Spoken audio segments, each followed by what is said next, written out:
ગરમીમાં દવા ખાવાની જરૂર જ નહીં પડે જો આ પેંડા ખાઈ લીધા તો.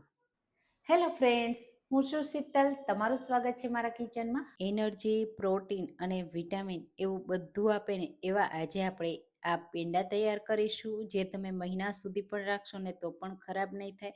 આખો ઉનાળો દરરોજ એક પેંડો ખાઈ લેવાનો, પેટમાં ગરમી નહીં થવા દે અને એનર્જી પણ આપશે અને સાથે તમને બહુ જ ભાવશે. તો ચાલો બનાવીએ. એના માટે આપણે લેશું પ્રોટીનથી ભરપૂર ચણા, જે શેકેલા ચણા માર્કેટમાં આસાનીથી મળી જાય છે ને ફોતરાવાળા, એ જ લેવાના છે. મેં 3/4 કપ લીધા છે. એના ફોતરા કાઢી મિક્સર જારમાં એડ કરીશું.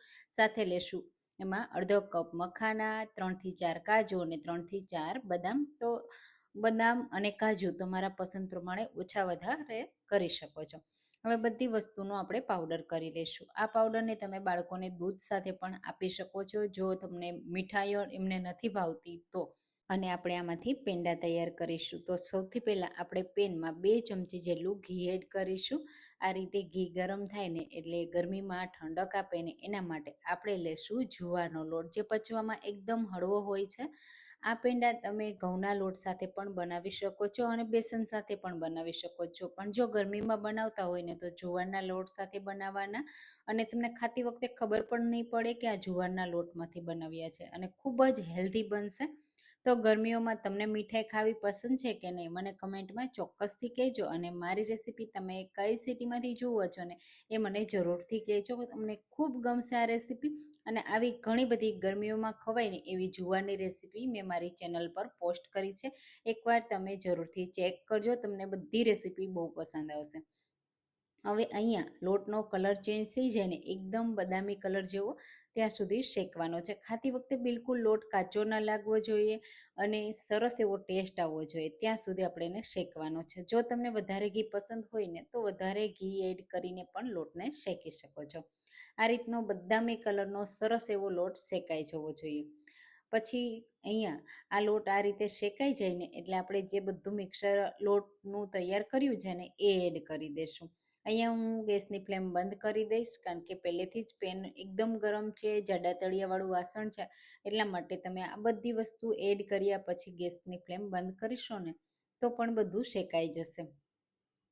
હવે અહીંયા જે બાળકો કાજુ બદામ નથી ખાતા અને ખાસ કરીને મખાના નથી ખાતા ને એમને આ પેંડા જરૂરથી આપજો. બાળકોને પેંડા બહુ ભાવતા હોય છે, પણ જો તમે આવા હેલ્ધી પેંડા આપો ને તો તમારે દૂધ, મલાઈ કે કોઈ વસ્તુ એડ કરવાની નથી. હેવી ફીલ નહીં થાય અને ખાવામાં અને પચવામાં ખૂબ જ સરળ રહેશે અને એમને બધા વિટામિન, એનર્જી ભરપૂર મળી જશે. બધી વસ્તુ તમે જુઓ મિક્સ થઈ ગઈ, થોડું શેકાઈ ગયું અને એનો હલકો કલર પણ ચેન્જ થઈ ગયો. બસ આપણે વધારે ઓવર શેકવાનું નથી અને બહુ કલર ડાર્ક નથી કરવાનું, નહીંતર ખાતી વખતે તમને એનો ટેસ્ટ બરાબર નહીં આવે અને ન્યુટ્રિશન પણ એના બળી જશે. તો નીચે ઉતારી લેશું અને આપણે એક વાસણમાં ઠંડુ કરવા માટે લઈ લેશું. આ રીતે કાઢી લેશું. તો આ રીતે બધું મિશ્રણ એક સાથે જ આપણે પેનમાં કાઢી લેશું.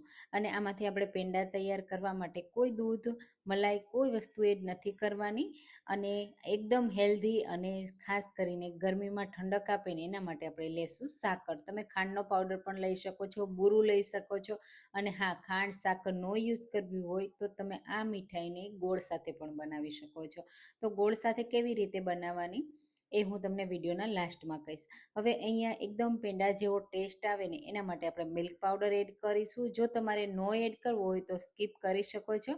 હવે સાકરનો પાવડર છે ને એ એડ કરી દઈશું. ગરમ ગરમ હોય ને ત્યારે જ આ રીતે હાથથી મિક્સ કરી દેવાનું. હાથમાં થોડું ગરમ લાગશે પણ થોડું મિક્સ કરશો ને એટલે ખાંડ છે ને, એટલે કે સાકરનો પાવડર જે છે ને એ મેલ્ટ થઈ જશે અને તમારે અહીંયા ઓછું ઘી એડ કરવું પડશે. હવે જો તમારે ગોળ સાથે બનાવવું હોય ને તો તમારે શું કરવાનું, ગોળનો પાવડર લેવાનો અને એને પહેલાં ઘી સાથે મેલ્ટ કરી લેવાનો અને પછી એડ કરવાનો. આવું કરવાથી એના જે દાણા હશે ને એ પરફેક્ટ મેલ્ટ થશે અને મિક્સર સાથે પણ પરફેક્ટ મિક્સ થઈ જશે. અને અહીંયા સાકર સાથે જો તમે બનાવતા હોય ને તો સાકરનો પાવડર એકદમ ઝીણો જ હોય છે, તો મિક્સ થઈ જાય છે. હવે બાઇન્ડિંગ આપવા માટે આપણે ઘી એડ કરીશું. થોડું થોડું ઘી એડ કરવાનું, મિક્સ કરી દેવાનું. તો અહીંયા 4 થી 5 ટેબલ સ્પૂન જેટલું ઘીની જરૂર પડશે. અને હા, આ મીઠાઈને તમે 1 થી 2 દિવસ માટે બનાવવાના હોય અને તમારે ઘી ઓછું એડ કરવું હોય ને તો તમે દૂધ એડ કરીને પણ મિક્સ કરી શકો છો, મલાઈ એડ કરીને પણ મિક્સ કરી શકાય છે. બધા ઓપ્શન છે આ મીઠાઈ બનાવવા માટે.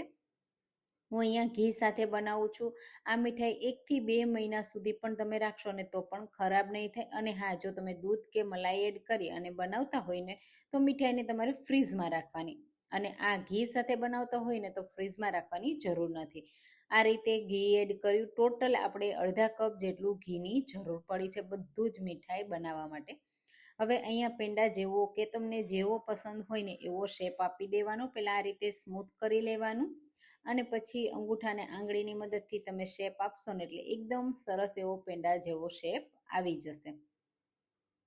તો એકદમ પરફેક્ટ. જો ગોળ સાથે બનાવતા હોય તો ગોળ સાથે પણ આ જ રીતે તમારે બનાવી લેવાનું. અને ગોળ સાથે બનાવતા હોય અને એમાં ઘીનો યુઝ કરતા હોય તો તમારે બહાર જ આ મીઠાઈને રાખવાની, બહાર ખરાબ નહીં થાય. પણ જો તમે દૂધ સાથે બનાવો તો ફ્રીઝમાં રાખવાની, કારણ કે દૂધ છે એ જલ્દીથી ખરાબ થઈ જતું હોય છે.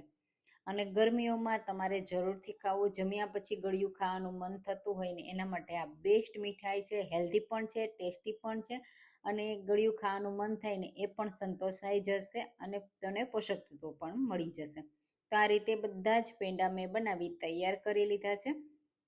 હવે આ પેંડાને આપણે થોડા ગાર્નિશ કરીશું. હું અહીંયા થોડા આ રીતે પમ્પકિનના બી અને સાથે રોઝ પેટલથી ગાર્નિશ કરું છું. તમે મનગમતા ડ્રાયફ્રૂટથી ગાર્નિશ કરી શકો છો.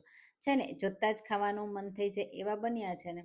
બસ આ રીતે તમે એને સર્વ કરજો. બધાને બહુ પસંદ આવશે. તો તમને આજની આ રેસીપી કેવી લાગી મને કમેન્ટમાં ચોક્કસથી કહેજો. રેસીપી ગમી હોય તો લાઈક કરજો, શેર કરજો અને મારી ચેનલને પણ સબસ્ક્રાઈબ કરજો, જેથી તમને નવી નવી રેસીપીઓ દરરોજ મળતી રહે. અને એકવાર આ રેસીપી જરૂરથી ટ્રાય કરજો.